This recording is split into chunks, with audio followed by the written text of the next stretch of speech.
Now, CFD also is multidisciplinary, and so it brings together mathematics, computer science, and the engineering field, fluid dynamics. Okay? All of these tie together to be able to create the computational fluid dynamics field or solution process. Why do we need computer science? Well, we need computer science basically to use their algorithms and their programming languages, okay, to basically solve the matrix equations that arise from discretization of the governing equations and applying of the necessary boundary conditions, boundary conditions for the problems. And so you need programming languages such as C programming. How many of you know how to program in C? C++? No? Okay. So you need, computer science, you need programming languages. Of course, you need mathematics, okay? What I'm going to talk about today would require you going back, okay, because I'm not going to go through the complete process, you going back and reviewing your vector differential calculus, okay? Because the governing equations for computational fluid dynamics are resolved in terms of the mathematics, the vector differential calculus. And of course, the fluid dynamics is just an understanding of the governing equations that have to be solved, which we are going to derive. Any comments or questions? And so what are those governing equations? Conservation of mass, okay, of the fluid. That is, mass cannot be created or destroyed, okay?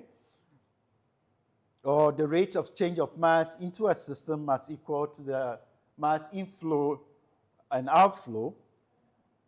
Momentum conservation, Newton's second law, as I stated earlier.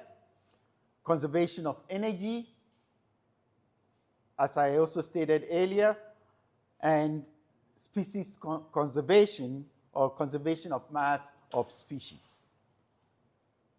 And so, based on these conservation laws, we come up with the fluid models, which basically turns out to be the governing equation for the fluid flow.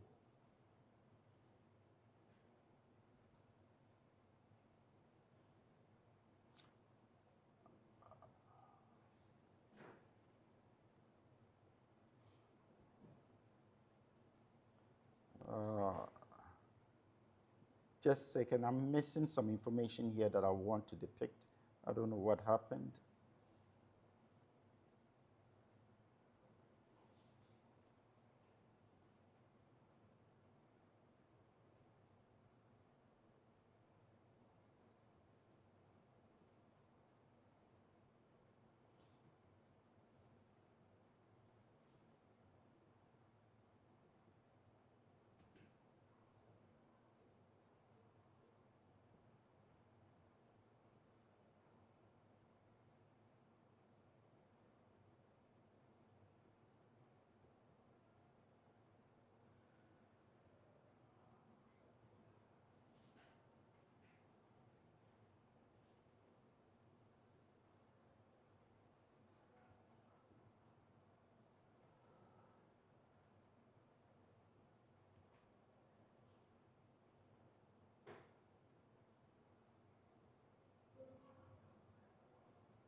The fixed, well, we can use the finite control volume approach, okay? And in the final control volume approach, we have two potential approaches that we can use. We can look at it from the standpoint of a fixed fluid, a fixed control volume in space, okay? We can look at it from a fixed control volume in space such that you have fluid moving through it. Okay, so here, basically we say this is a region in space and then we have the fluid flowing through it. Or we can say that, well, we still have a finite control volume. However, the final control volume is moving with the fluid. Okay, the final control volume will be moving with the fluid. We can also say that we have an infinitesimal fluid element approach whereby, okay, instead of taking this big control volume, we are just going to capture a small differential element of the control volume with dimensions delta x, delta y, and let's say delta z, and use that to analyze the system from a fixed reference frame. Or